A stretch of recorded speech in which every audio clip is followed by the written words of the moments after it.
This is the zoning board meeting for the City of New Brunswick for January 22nd, 2018. Madam Chair, we're all ready to go. And this is our annual reorganization meeting. Okay, roll call. Evelyn Ascona, Charlotte McNair, Here. Doug Sheehan, Here. Peg Chester, John Zimmerman, Here. Ivan Adorno, Here. Tracy Paparo, Here. Sue McElligott, Here. John Cox, Here. Nancy Paul. Here.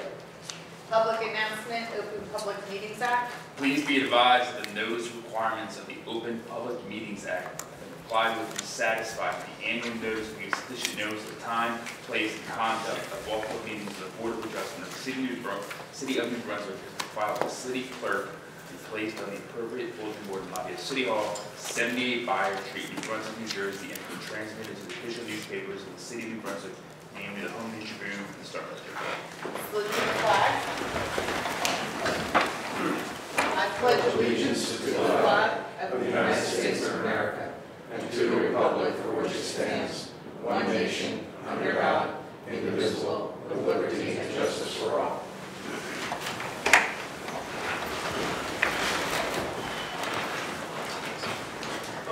Madam Chair, as the normal procedure is for the reorganization meeting, the secretary, which is myself, takes over for the initial nomination of the chairperson. So if that's okay, I'll proceed with that. Yes. And I would open the floor for nominations for the position of chairperson for the zoning board. Anyone care to make a nomination? I'll nominate Nancy Paul. Second. Any other nominations? Seeing none, all in favor? Aye. Opposed? Congrats, man.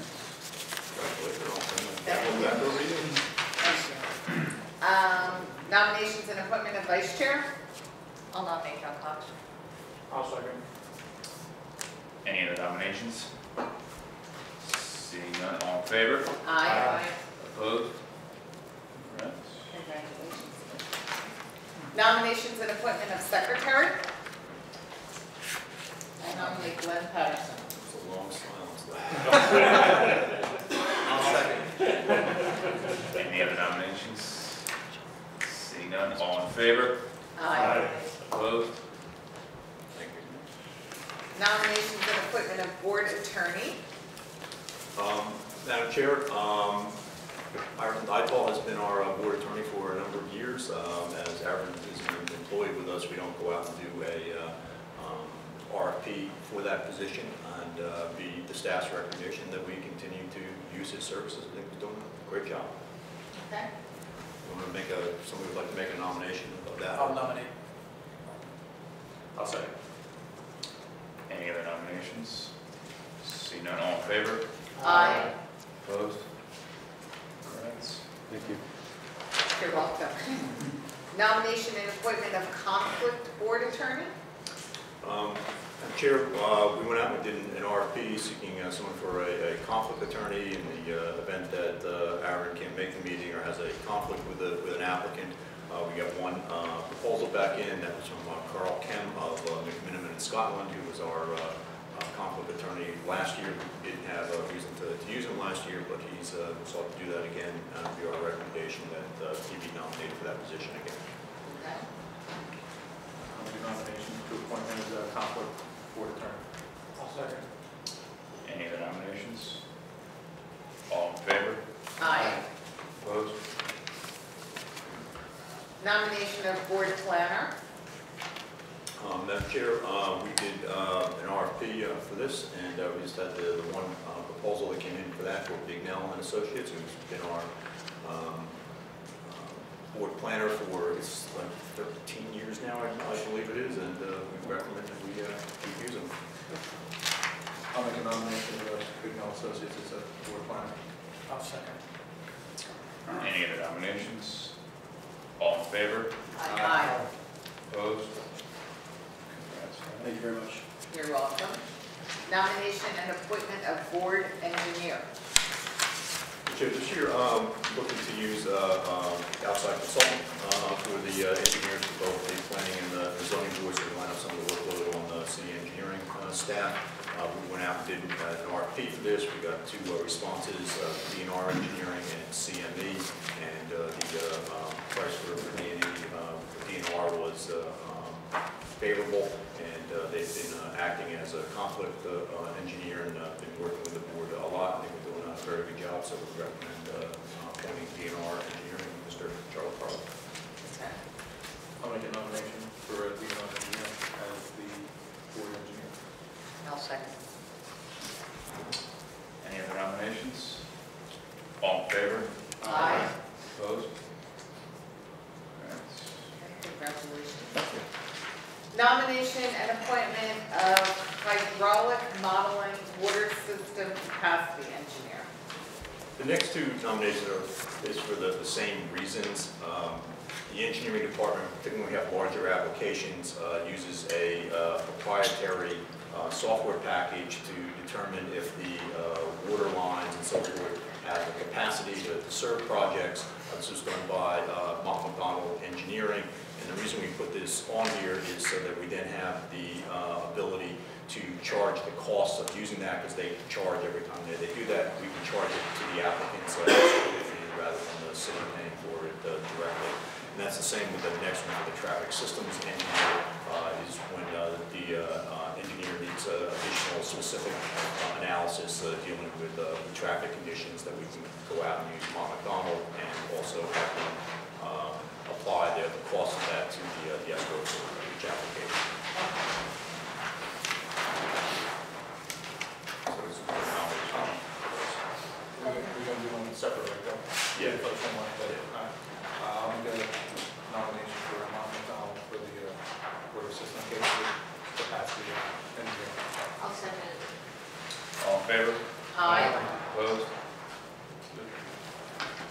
And nomination and appointment of a traffic systems engineer. I'll make a motion for Mott McDonald. Yes, engineering for the traffic safety engineer. Second. All in favor? Aye. Opposed? Okay. And we have to adopt a meeting schedule for 2018 through January 2019. You see copies of a draft schedule. Basically, we're looking to keep the same schedule that we've been meeting on, generally the fourth Monday is set for May and December, where it fell on Memorial Day and Christmas, so it would be the third Monday during those months. Okay. So does somebody want to make a motion? I'll make a motion to approve the meeting schedule. I'll second. All in favor?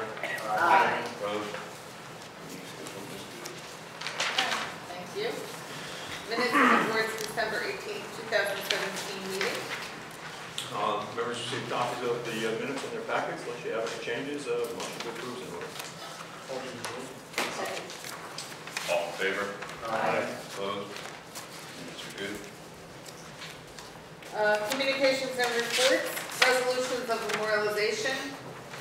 J and F Villa, LLC Z-2017-10, site plan and variance application for the construction of a mixed-use building located at 354 Seaman Street, Block 183, Lot 29, zoning district C-2B.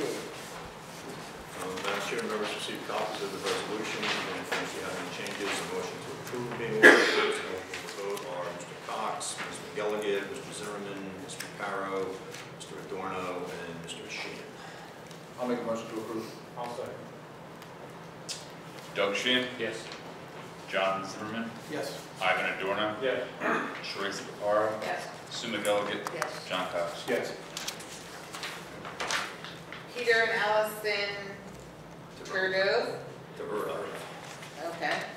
Z-2017-16, variance application for the construction of an addition and the renovation of the basement for the property located at 146 Hamilton Street, Block 50, Lot 12, zoning district R-5A. Same as with the last resolution, unless you have any changes to the resolution, a motion to approve being order, and the same people who were eligible for the first one are eligible for this one. I'll make the motion to approve. I'll second. Doug Sheehan? Yes. John Zimmerman? Yes. Ivan Adorno? Yes. Teresa Caparo? Yes. Sue McElligott? Yes. John Cox? Yes. Good. Shabby Shippers and Lonsky Realty, LLC Z-2017-17, site plan and variance application for the construction of a mixed-use building to be located at 251 Livingston Avenue, Block 260, Lot 1, zoning district C-3A. And again, you received copies of the resolution. Unless you have any changes, a motion to approve in order, and the same people are eligible to vote. I'll make a motion to approve. I'll second. Doug Shan, Yes. John Zimmerman, Yes. Ivan Adorno, Yes. Tracy Caparo, Yes. Sue McElligott, Yes. John Cox. Yes. Okay, new business. Lolito's Grocery Store, LLC Z-2017-18, variance application for the use of the existing prior non-conforming retail store with a takeout restaurant food component at 172 Hamilton Street, Block 51, Lot 16, zoning district R-5A. Madam Chair, if I may, just as a preliminary matter, if we may have the professional sworn in for the year, since they will be here on a regular basis, and that's really easy. Just raise your right hand. I, repeat your name. Do solemnly swear that I will faithfully discharge the duties of city engineer. Best of my ability, so help me God. Thank you. Thank you. And if we can also determine whether anyone has a conflict with this application. Yes, that's what does any board member have a conflict with this application that we are about to hear? Okay, seeing none. And just a point we have 8 members here tonight. 7 are eligible to vote. So Ms. McNair is the second alternate ineligible to vote, but is eligible to participate in the discussion. Okay, great. Okay, we're ready. Thank you. Good evening, Madam Chair. Members of the board, may it please the board, my name is Tom Abode and I represent Julito's Grocery Store. Is it not working?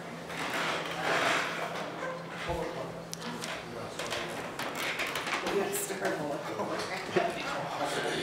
I'm not sure when you get it. We did the flag and salute. We did the flag and salute. Is it working? No, you're good. Do we have to repeat it? Okay. Sorry. No worries. And I represent Julito's Grocery Store, which is located at 172 Hamilton Street, New Brunswick. Prior to commencing, I would ask the board to accept jurisdiction in the matter.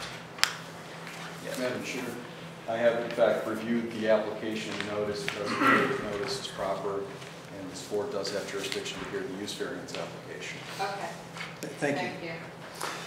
Thank you. The building in which Julito's occupies is approximately 1,952 square feet. It's a corner lot which is located on the southeast corner of Hamilton Street and Division Street. The space was formerly occupied as a retail flower shop, which was recently been converted by the applicant into a grocery store, wherein my client also sells bagels, subs, and other hot foods, which are provided for retail. The upper floors of the building are utilized as residential apartments. The applicant has been in operation at the premises for approximately a year and a half.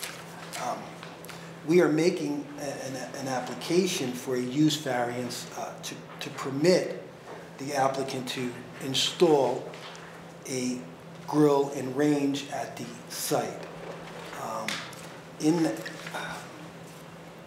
We've conducted over the past year and a half, we've conducted various, and I use the word in quotes, surveys of our existing clientele, and there is a need in the neighborhood for that type of service within our existing clientele.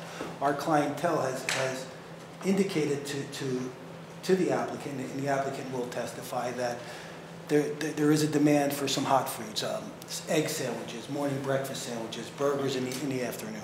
So in order to facilitate those needs, the applicant has attempted to provide the hot food service. In doing so, the applicant did actually come before the city and file the necessary applications for a construction permit to install a grill and range. The equipment was purchased and the installation did in fact commence. Unfortunately, prior to the final inspection, planning determined that the grill did create a fast food restaurant pursuant to our local ordinance. And they requested that we cease the construction until we appear before the zoning board and make an application for a use variance. In that, fast food is not a permitted use in the R5 zone. Hence, we are here. The applicant does require a use variance to sell hot food at the site. I will say that no other additional bulk variance or site improvements, but for, and we'll discuss it a little bit later, staff had recommended the placement of a fence at the site be moved a little bit. No other site improvements are being proposed. The applicant's existing business is limited to a pass-by pedestrian traffic. And the proposed addition will service that same pedestrian pass-by traffic and not cause any impact to parking or traffic in the area. The applicant is not requesting any additional parking relief other than the previously received relief from the board that was previously afforded with respect to its prior variance.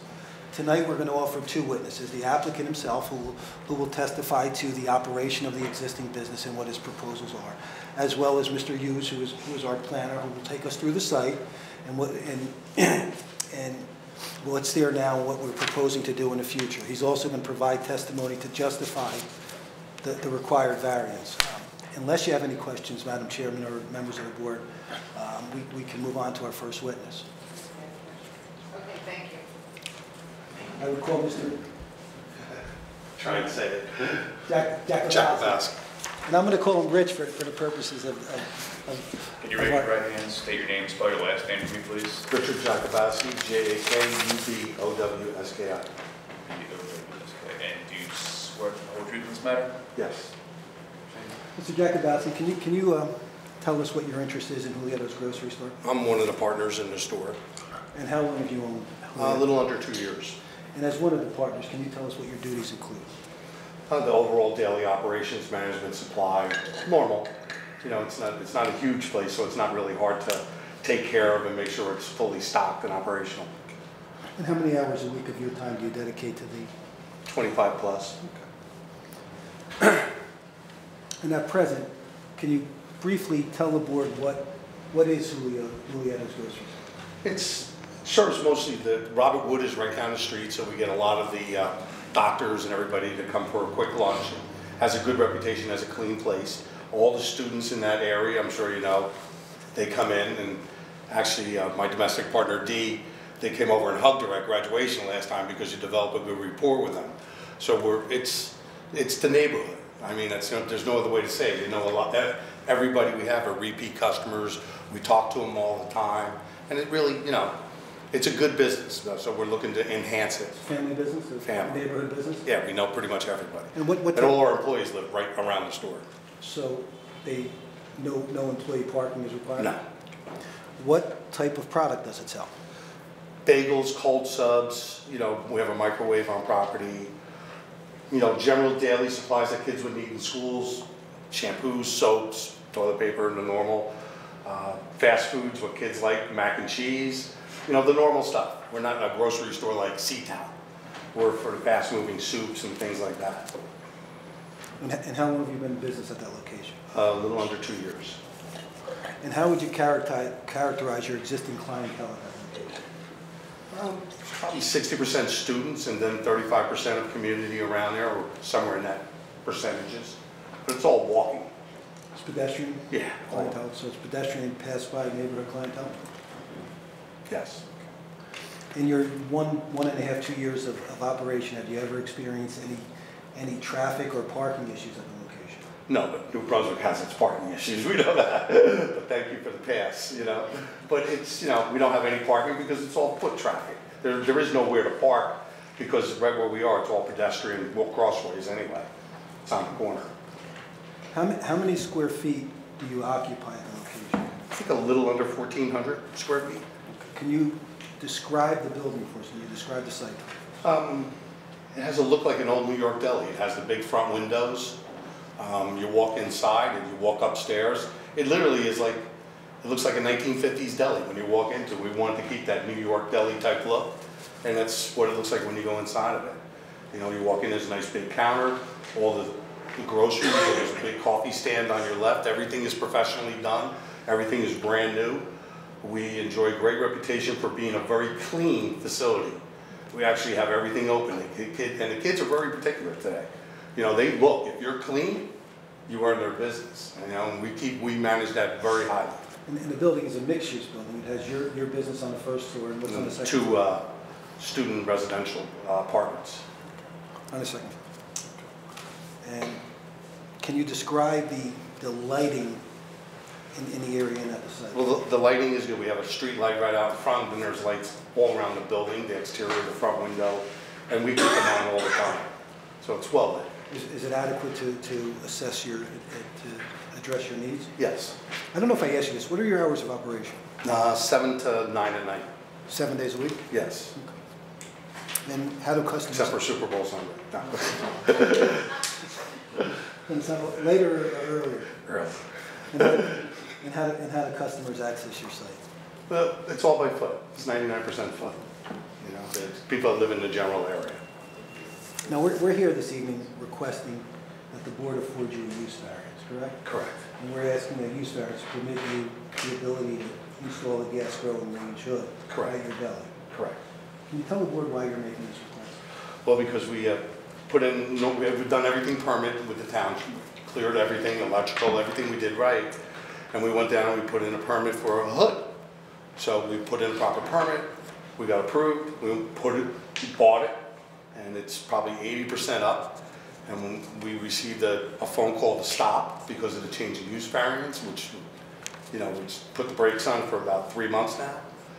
So we're sitting here now trying to get the change of use variance to get it operational. It's pretty much on the ceiling already to a degree, and the venting is there. Your building is a corner building, correct? Yes.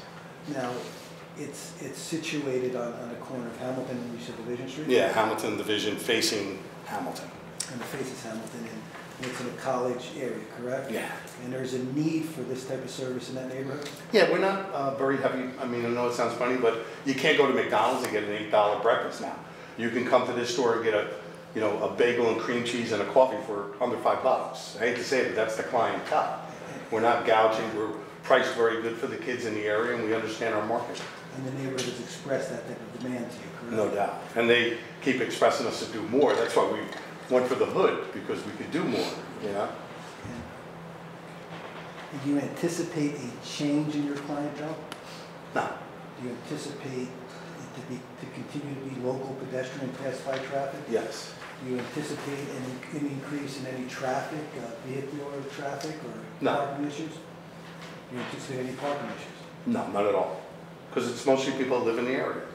I mean, it's funny, if you walk around a store, we get people all the time says, I live around the corner, I didn't even know you were here. So people, they get used to going to a place, and it takes a year and a half to establish a business. Even though you're around the corner, they don't know you're there. Do you anticipate any change in the number of employees required? No.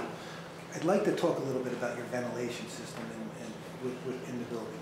Can Okay. you tell the board a little bit about the ventilation system? The ventilation system for the new grill that's going in? For the proposed grill that's going in. We did everything submitted a plan according to spec, which I'm assuming that you have, the ventilation system is up to code, it goes above the building a certain amount, and, it should perform perfectly.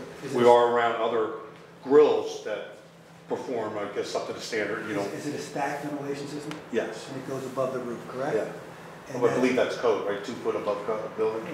And that would be installed in accordance with the city officials' requirements, correct? Yes. And that's designed to eliminate any risk of odor for any of the residents of these apartments, correct? Correct. Would that also eliminate any odors for the surrounding neighbors? Yeah, it's because there's other grills right around us, and we don't smell them, but So, bacon on a Saturday morning is not a bad smell. so that would minimize any odors that the staff. Yeah, you don't smell anything.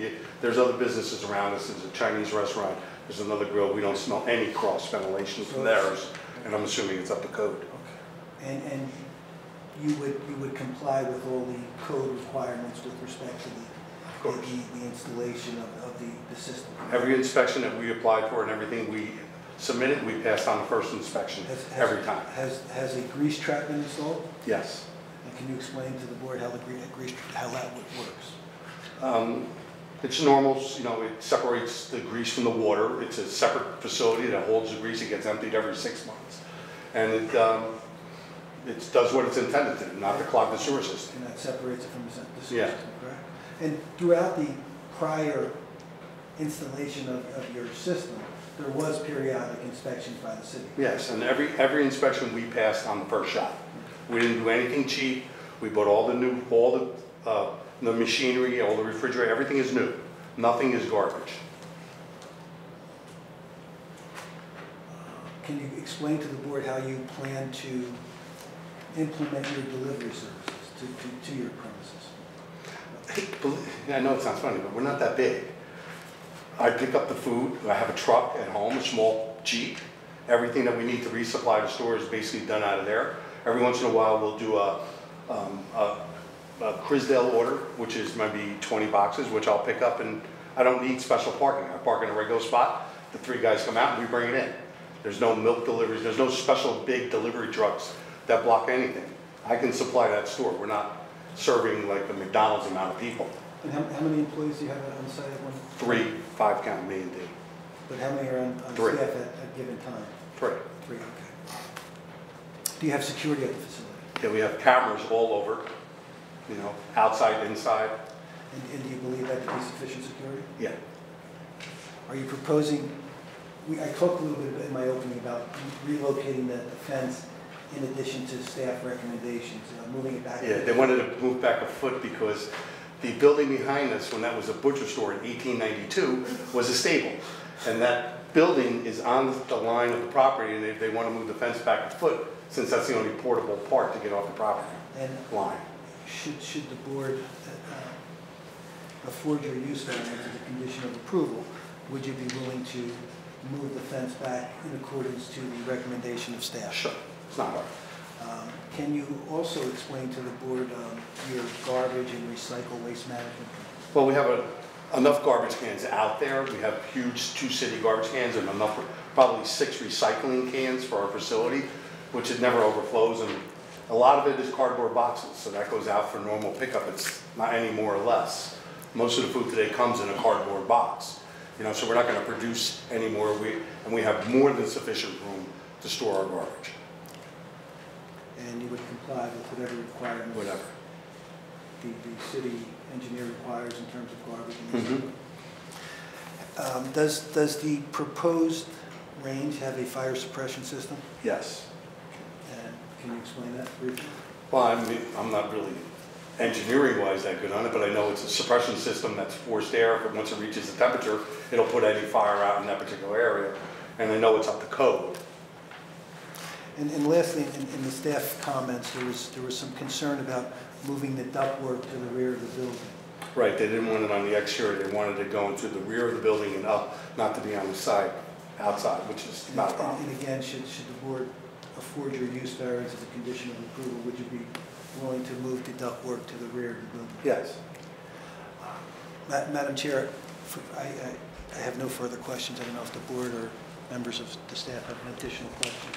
Does anyone have any questions? What hours are you going to use the grill? 7 a.m. to 9 p.m.? Then we open the whole time? But no, we shut the grill down probably after, I would say, we don't know yet because we never had a grill, but we're probably going to shut it down like 7 o'clock at night or something like that. You know, we'll see how it goes.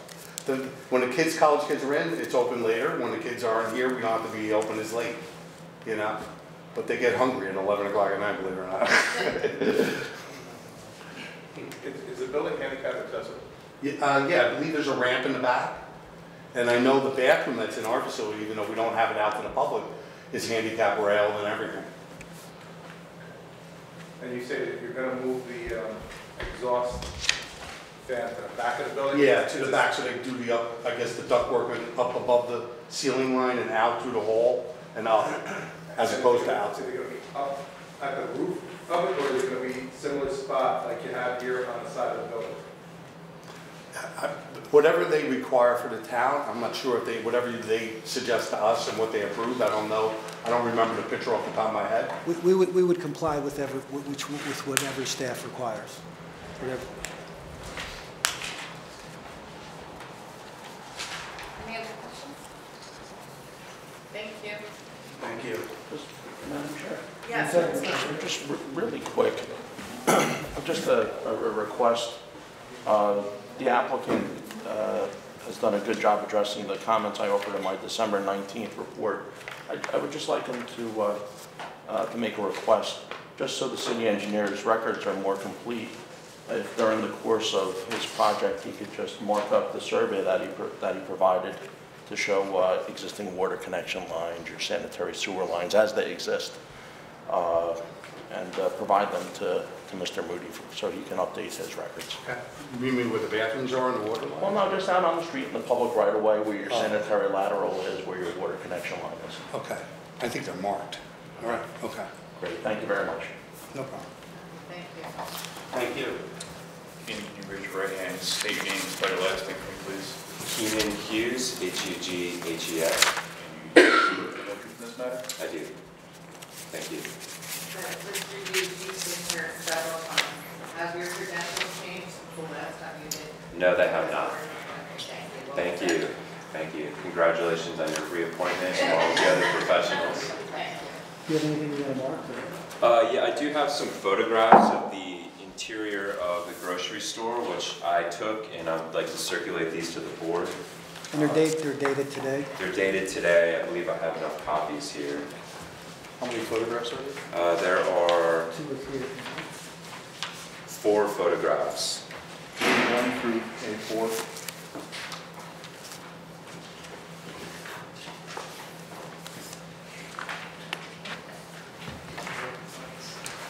And as those are going around, this property, I think we've already heard some good testimony from the owner/operator. This property, from a zoning standpoint, is located in the R5A zone. It's worth noting that actually this is at the corner of Division Street and Hamilton Street. Directly across Division Street is actually the C1 district, which is a neighborhood commercial zone. So there are other ground floor commercial uses along Hamilton in this particular area. The R5A zone does not permit the existing deli/grocery store, so it's an existing non-conforming use. And just so everyone's clear, the change of use is triggered by adding the griddle, so now it becomes technically this fast food restaurant, which is why we're here this evening. The photographs here, the first one, these are all just of the interior of the grocery store. Photo number 1, you see some of the existing grocery offerings, pretty simple, straightforward on the left hand of the photo, and then the deli counters on the right side. The second photo is just more of the convenience retail offering in the facility. And then the third photograph shows the deli. You can see the hood, which has already been installed. So this is where the griddle activity would take place, obviously. And then the fourth is just the rear, storage slash back office space. So that's the inside. I think in terms of a corner deli, this is a very clean and spacious operation. It's obviously a commercial use that's been in the neighborhood for a long time. It's typical of an urban area to have these sort of corner commercial uses. This is a good example of that. And it's one that serves the neighborhood. So in terms of justifying the use variance here, as the board knows, we need to satisfy the positive and the negative criteria. In terms of the special reasons, the use already exists, first of all, essentially, the grocery/deli. The proposal here is simply to broaden the menu offering to offer both, cold sandwiches and, hot prepared sandwiches and other items. That is not a drastic intensification of the use. As you heard from the owner, the applicant, they do not anticipate a substantial increase or change in kind of their current operations. This does not become a regional draw type fast food establishment. This is not a McDonald's or a Burger King, which has a much more intensive use in terms of, you know, customer traffic and so forth. This will continue to serve the neighborhood. It will continue to serve a pedestrian population in the neighborhood. I mean, just being there, every single person I saw was just, you know, coming in off the street. You saw hospital workers and students from the neighborhood, so it clearly serves the local community.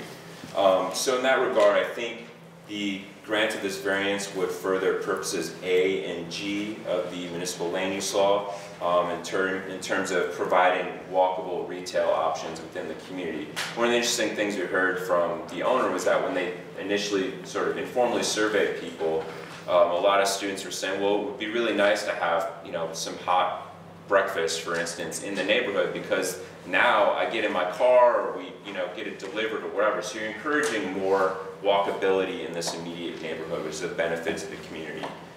From an impact standpoint, in reference to the negative criteria, really the only concern would be ventilation of the cooking odors. We heard testimony about that will be code compliant as described by the owner applicant. In terms of parking, again, this is a pedestrian-oriented use. There really is no available parking in the area, so it sort of controls itself.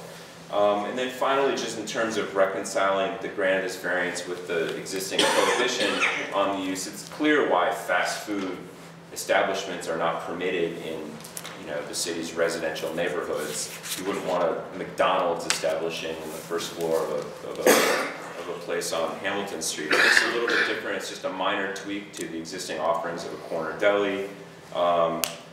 And while this is technically classified as a fast food restaurant, it really just continues to be a deli, and it's consistent with the existing character of this long-standing use in the neighborhood.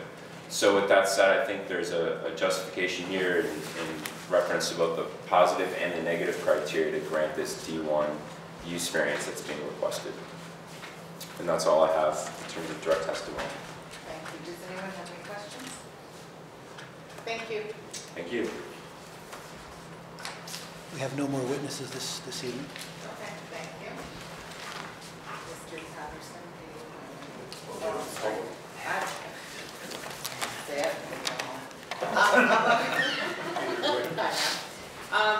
It's now time to open it up to the public. Is there anyone here from the public who would like to speak to this application? Seeing none, we'll close the public portion. Now, Mr. Patterson.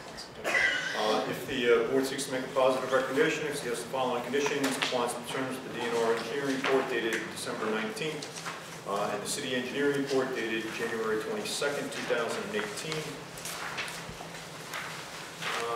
Compliance with the terms of the Bignell planning report dated January 19th. Planning review escrow funded for all anticipated post-approval reviews, paying of any other fees due to the city of New Brunswick related to development and use of the project, paying of all outstanding taxes and water and sewer fees, submit architectural plans to comply with any changes required by the planning or engineering memos or plan amendments offered at the hearing. All utilities and site improvements to be maintained by the applicant at sole expense. All on-site utilities be constructed underground. All temporary approaches to the public right-of-way shall require city council approval. All construction sites shall be done on-site unless an encroachment allowing for the same of the public right-of-way is approved by city council. Streets should be kept clean of sediment and debris. The applicant requires streets to be cleaned if use of the Director of Public Works. Tractor paths be installed at all construction exits. Replacement of damaged streets, curbs, and sidewalks as per the direction of the city engineer. That's it. Hey, Clinton, can we make sure that we put in there that it's 7 a.m. to 9 p.m. in case it gets busy later on during the school year or something? They want to expand it to 10, 11 o'clock, 12 o'clock at night for the food? It can do that. I mean, I think pretty much every place else up there is open a lot later than that. Yeah. But this is more so, I know we did it one time. Yeah, I know you're real familiar with the neighborhood. I used to live in Block. Yeah, but you got Tata's and the Chinese restaurant. Tata's I suppose at a certain time, 12 o'clock I believe it is. I think they came back to the board, they got that Oh, removed. did they? Yeah. Okay. But I know we did that, the one on Mine Street or something. No, maybe not Mine Street. Yeah, I mean, it is a use variance, so it is something you can do. Yeah, not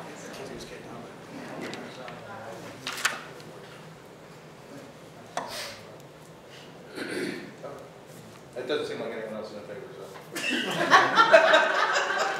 Yeah, I mean, if you want to put something else on there or something like that, but That's all good, okay.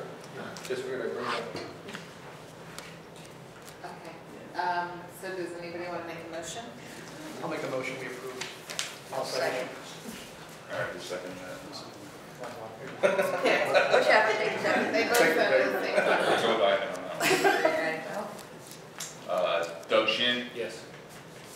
John Zimmerman, Yes. Ivan Adorno. Yes. Tracy Pataro. yes. Sue McElligott. Yes. John Cox. Yes. Nancy Duval. Yes. Thank you very much. You're very welcome. Thank you. Congratulations. Good luck with your girl.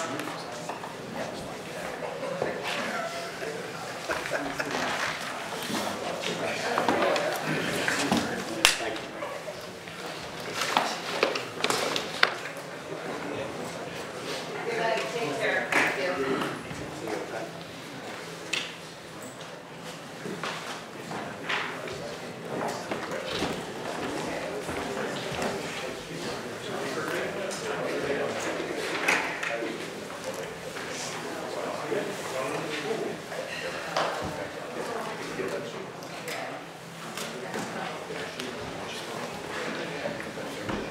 My jurisdiction and claim.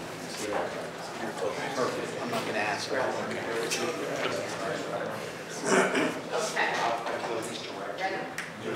I'm trying to get this. Bharat Patel, G-2017-23, variance application for the conversion of a single-family dwelling into a two-family dwelling at 219 Townsend Street, block 149, lot 8.01, zoning district R-5A. Yes, members of the board, Thomas F. Kelso on behalf of the applicant, Bharat Patel. The application is, it's very, very simple, actually. My client, Mr. Patel, is converting a boarded-up former single-family, actually, I think it was a rooming house at one point, or an illegal rooming house. And he is seeking to convert this to a two-family dwelling. He acquired the property just in December, so the prior use and all of that had nothing to do with that. There is no site plan approval required for this building to make it a two-family in the R5A zone. But the reason that we do need to come before the board is because there are two variances that are necessary. However, even those variances are existing conditions. So in effect, what we're really asking you to do is to recognize that this building can be a two-family dwelling based upon the existing size of the lot, because the two variances are the lot width of 65 feet, wherein the minimum of 80 is required, and a lot size of 6,500 square feet, whereas a minimum of 8,000 square feet is required. However, as I've indicated to you, the building's already there, and there's only going to be minor renovations to the building in order to accommodate the stairwell to be able to reconfigure the interior of the building. There are other nonconformities that are existing, but again, they are existing conditions, none of which are affected by what we're requesting or exacerbated by it. So again, it's a simple application seeking two variances for existing conditions, but we're required to do so because of the change of use. I'm going to give you testimony from three witnesses, but we'll try to make them brief again because it's not site planning. But we think it's relevant for you to see what's being done to the building and the reconfiguration of the building. Plus, Keenan gets a 2-for-1 tonight because Keenan's testifying here for me as my plan also. So with that as an overview, what I'd like to do is call Mr. Patel for testimony first.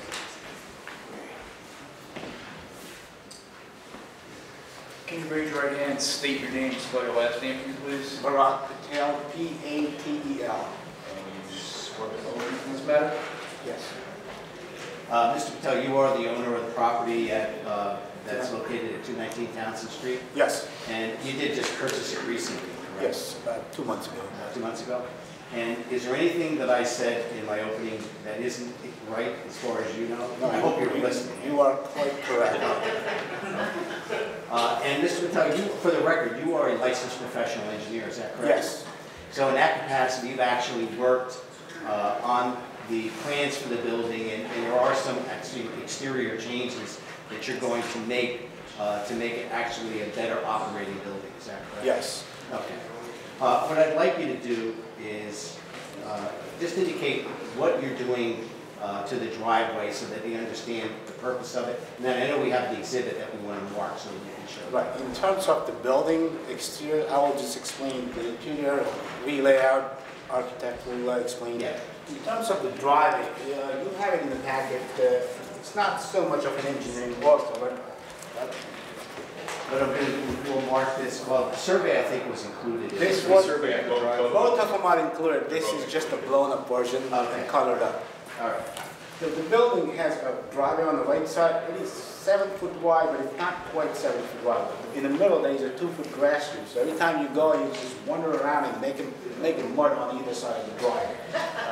So what I would like to do is make a complete 9 foot wide driveway, so you don't make a ruts on my side and the neighbor's side, so you can go right to the garage. And it will be, you can see, the light shading is the existing strips, the dark shading is the one that we're gonna fill, so it will be like completely 9 foot wide driveway leading right to the garage. And it will not change any grade. The drainage flows in the front and the back, and that's how it's gonna stay. Pretty much take out the broken concrete and make it bigger. So with that additional concrete, it still complies with the impervious coverage? Yes, the impervious coverage it goes from 33.4% to 38.3% when you allow 50%.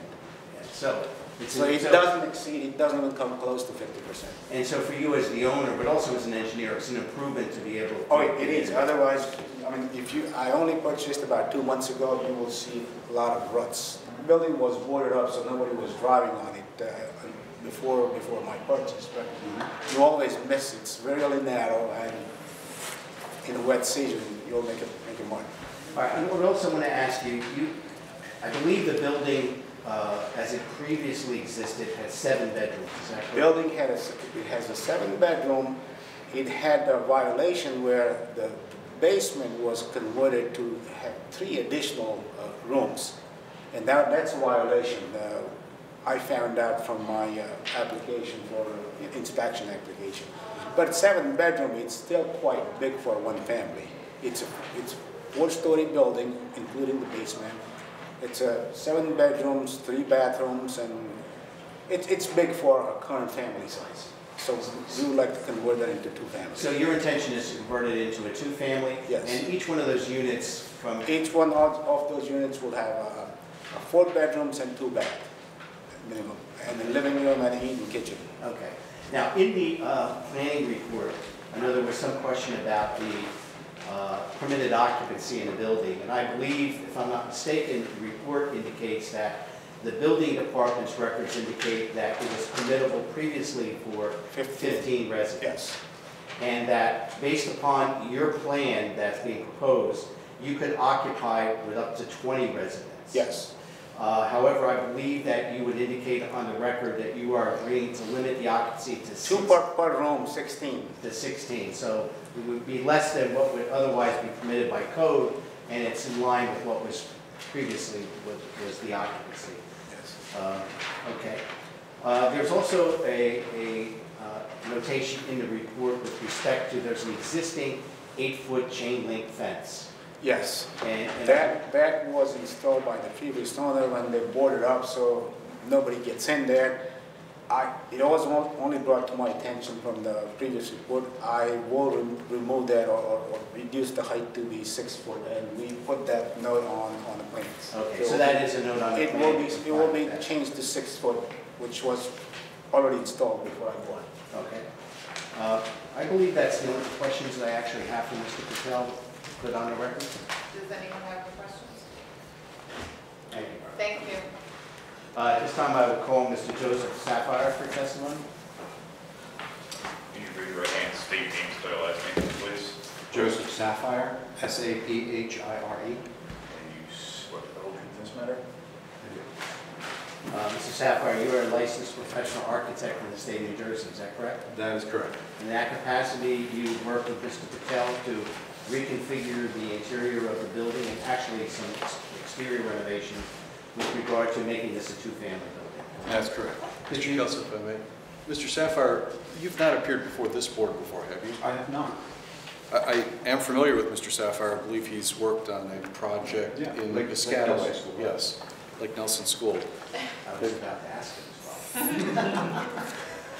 Have your credentials changed since the last time you appeared before the Lake Nelson School in Piscataway, where you were accepted as a professional architect? I have not. And you're still licensed in the state of New Jersey, is that Yes, correct? Madam Chair, I know that he is an expert in that field and has been accepted on a number of occasions. Thank you, we'll accept him as an expert. Thank you very much, Madam Chair.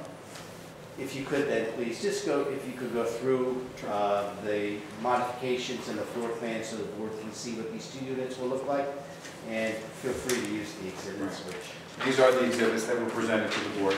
Very quickly, this drawing is listed as D1.1. It is the existing condition of the house. If you've been by the house, that's pretty much the current condition without the boards. Some of the boards are redone now from the windows. But basically, the house was designed originally as a Queen Anne type single-family home. The staircase, which is the operable element that we're proposing to make changes, was off to the side here behind the parlor, as was normally the case. So we surveyed the entire building, and Mr. Patel has begun the process of sort of peeling away some of the old layers of construction that have occurred there over the last number of years. Our proposal has also been previously provided to the board. And the real gist of it is that instead of having the staircase sort of off to the side in this area behind what was the parlor, we're providing for a central staircase where we can provide a fire-rated stairwell that goes all the way from lower level, from basin level, all the way to the third level. So a 4-story rated staircase will now be constructed within the structure. It also provides for independent access so that the main door, the existing main door, will actually be the access to the apartment that occupies the 2nd and 3rd floor. And immediately adjacent to that will be a door that will access the main level or slightly above ground level and the lower level. So that will be the 2-story. We're also going to go through the process of installing an NFPA 13D fire sprinkler system, so that each apartment will have its own independent fire sprinkler system, and that will prevent us from having to fire rate to separate the 2 floors from each other. As you can imagine, this is a very old structure, and it's balloon framed, and if you know what that means, basically the same stud that starts at the foundation goes all the way up to the underside of the roof line. So it's very difficult to fire rate that type of structure. So putting in the NFPA 13D system really provides for a great level of both safety from the occupants within the space, as well as being able to preserve the structure. The apartments are laid out very simply. As you walk in the main door, you'd be going up the stairs to the main level of the 2nd floor level, which is here, where we have a living room, a new kitchen, dining area to the side, bedroom, and then going up yet again, you go up to the top floor where we have bedroom, and a new restroom will be built up on top within the heights of the ceilings that allow a 7-foot or greater. There was a comment on the professionals' notes to us about any additional square footage that was provided within this space. Because of our proposed location of the stairwell, the dormer that is in the front, we're extending the dormer across to the edge of the existing roof, and that is only for additional space within the stairwell, so that we can get the stairwell, which is now in the front of the building, in underneath the low roof. So there is no proposed additional living space within this application. The additional space that is provided within the stairwell that goes to the 3rd floor. So for the record, that since there is currently, I believe, I just got to find it in Mark's report, there is currently a FAR that exceeds what's permitted in the zone. Correct. However, by you adding that dormer for the stairwell, it does not increase at all the FAR That was our discussion during the workshop. and hence the reason why there's no change in the FAR, which is an existing non-conforming. Okay. You might just want to point out that plan, the dormer, because I see it there, but you can just The dormer, the existing dormer is here. You can see it's separated from the adjoining sloped roof. The proposed dormer basically connects across to that roof, allowing for the staircase again to rise up to, reasonable head height. I have no further questions for Mr. Sapler. Board wishes to direct him. Does anyone have any questions? Thank you very much. Thank you. Thank you. Can you raise your right hand, state your name for the last name, please? Keenan Hughes, Hughes. And you swear to the truth in this matter? I do. Thanks. And we'll accept you again. Thank you. And just for the heck of it, your credentials haven't changed since you testified here last No, I haven't. Come on, even I knew that. Mr. Hughes, again, for the record, we have two bulk variances that are required to be reconfirmed by the board. One is the lot width and one is the lot size. And again, they are existing, the lot's not being changed. And I just ask you if you could go through an analysis of those two existing conditions and the variances being re-requested and provide an analysis and hopefully a support for those variances. Sure. Right, so this existing structure it's a one-family technically. It's quite large, as you can see from the architectural plan. So it's a house that actually lends itself quite well to this conversion. However, because the R5A has different lot size and lot width standards for one family versus two family, that's what kind of kicks into the variances here. So that's what triggers those. Otherwise, all the other existing nonconformities are not changing in any regard at all. So these are both C bulk variances, and as you know, there's two forms of variance relief for C variance, C1 and C2. In this case, I think there's actually a justification under both. Under C1, there's a hardship aspect to this application because this is a structure that lends itself well to a two-family use, as I stated. However, it's existing, and the conditions in terms of lot size and lot width cannot change under the proposed application. So in order to facilitate this enhancement to the property, bring it up to code and convert it from what was a pretty deteriorated, boarded up state, does require variance relief from those two requirements. On the other hand, there's also a C2 justification here, and that's where we talk about weighing the benefits against the detriments. Clearly, there's a promotion of the general welfare here by facilitating the substantial renovation of the structure, formalizing the units that were formerly, really a rooming house on this property, and creating quality new housing options for the neighborhood, bringing it up to code. So in my view, this would promote Purpose A of the municipal land use law, and then also Purpose I in terms of the aesthetic enhancements to the property. Purpose I references promotion of a desirable visual environment. So those two come into play here. And then with respect to the negative criteria, I think it's important to emphasize that the proposal here doesn't exacerbate the existing parking nonconformity. The parking requirement remains 5 spaces, so that's not changing. Occupancy is essentially staying the same, even though, technically there is a higher occupancy permitted under the applicant's stipulation. It will remain essentially the same, 15 to 16. And overall, this is a permitted use that can be adequately accommodated on this lot. I just note there's actually a parking lot right next door. And then finally, this also furthers the city's master plan goals related to the rehabilitation of its existing housing stock and the revitalization of its residential neighborhoods. So there's certainly no concern about a substantial impairment to the zone plan. So with that in mind, I think there's justifications both under the C1 and C2 criteria for the 2 variances that are being requested here. All right, thank you, Keene. I have no further questions. I've got just real quick on the fire escape, and I don't know who I should address this to. Is that going to stay?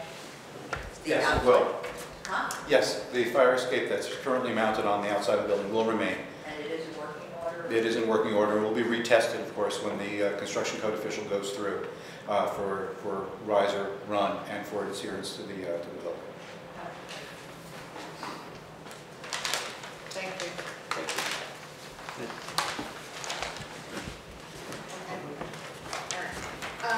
At this time, we'll open it up to the public. Is there anyone here from the public who would like to speak? Charlie? Charlie, if you raise your right hand, state your name, spell your last name, please. Charles Cradaville, K-R-A-T-O-V-I-L. And you swear the truth in this matter. Yes, I do. Good evening, members of the board. Charles Cradaville. I want to thank Mr. Patel for taking action to eliminate what is really obnoxious eyesore in my neighborhood. I've lived in this neighborhood for over 3 years now, and this building has been boarded up and useless.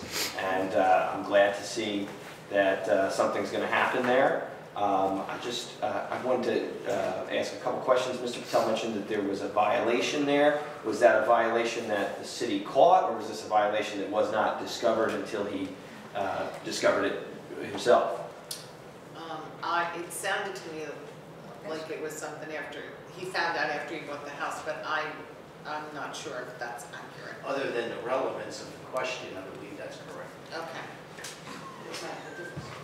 Well, I want to know who was responsible for the violation. It sounds like the previous owner. Yeah, the property was cited in 2014 by the Division of Assessment. It was cited in 2014. Okay, thank you. Very good. Thank you for the clarification. And who was the owner that sold it to him? I don't know. Again, what's the relevance to this application? Charlie, I know you're interested, but it's not relevant to this application. I have no idea. Okay, well, testimony was given about a violation. Yeah, I don't know. Doing my job, I just want to know who was responsible for the violation Unfortunately, I don't know, but probably you could access those records, I'm thinking, if you really wanted to. Deed should be on file with the county. I mean, is it Mr. Siegel or Mr. Patterson have that information? No, if you Yeah, want we to do. call it, the assessor's office, us to find it out. Well, again, thank you to Mr. Patel, and look forward to seeing this happen soon. Thank you, Charlie. Anybody else from the public?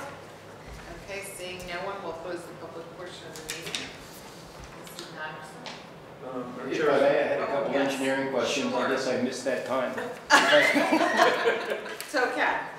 How many parking spaces are going to be provided on this application? On site? The parking that's permitted is only 2, which is the garage.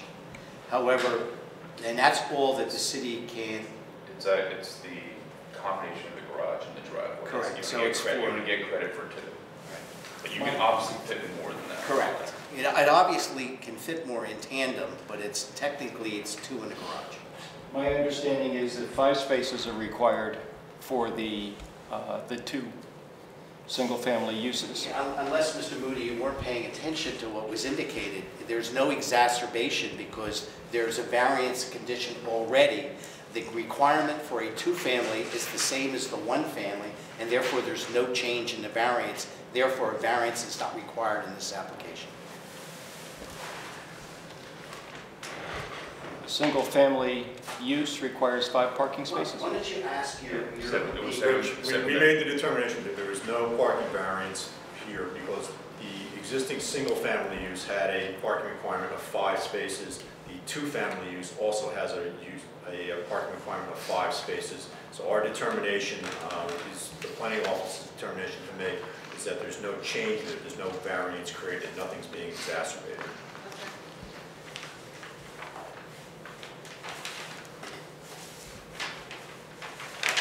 Thank you. Thank you. Madam Chair, if the board makes a positive recommendation, I suggest the following conditions: compliance with the terms of the city engineering report dated January 22nd, 2018, payment of a site performance bond, an amount to be reviewed by the city engineer, submission of a site inspection escrow deposit for engineering inspection fees, the amount to be calculated pursuant to Title 16-24-160, payment of all water and sewer connection fees pursuant to Title 1304 and 1308, issuance of a road opening permit from the city engineer if required, compliance with terms of the city planning report dated January 21st, 2018, payment of any other fees to the city of New Brunswick related to development or use of the project, payment of all outstanding taxes and water and sewer fees, submit engineering site plan to comply with any changes required by the planning or engineering memos or plan amendments offered at the hearing, submit architectural plans to comply with any changes required by the planning or engineering memos offered at the hearing. All utilities and other the site improvements to be maintained by the applicant at sole expense. All on-site utilities to be constructed underground. All temporary encroachment in the public right-of-way shall require city council approval. All construction statements shall be done on-site. Based on encroachment, line understanding of the public right-of-way is approved by city council. Streets shall be kept clean of sediment and debris. The applicant shall cause the streets to be cleaned if directly induced by the Director of Public Works. Tracking pads to be installed at all construction exits. Be placed on the damaged streets, curbs, and sidewalks as per the direction of the city engineer. That's it. Thank you. I'd like to make a motion to approve with so said conditions. Second. Doug Sheehan? Yes. John Zimmerman? Yes. Ivan Adorno? Yes. Tracy Kuparo? Yes. Sue McElligott? Yes. John Cox? Yes. Nancy Cole? Yes. Thank you very much. Thank you very much. Other matters of interest to the public? Charlotte. Yes, Charles Prattville, New Brunswick. I wanted to extend another invitation to the members of the board, as the community leaders that you are, to attend the Traffic Commission's meeting. It's going to be held a week from Thursday. I'm going to be giving a presentation about the bus systems here in New Brunswick and some ways that we can improve ridership and make those a better part of our community. I know it often comes up at these hearings that we are a city that benefits from mass transit, and I want to make sure that we benefit as much as possible from it. So that's at 1:30 p.m. in this room on February the 1st, and anybody who wants to come, please feel free to check it out. It was supposed to be last month, but it snowed, so now you have a chance to attend. Thank you. Thanks, Charlie.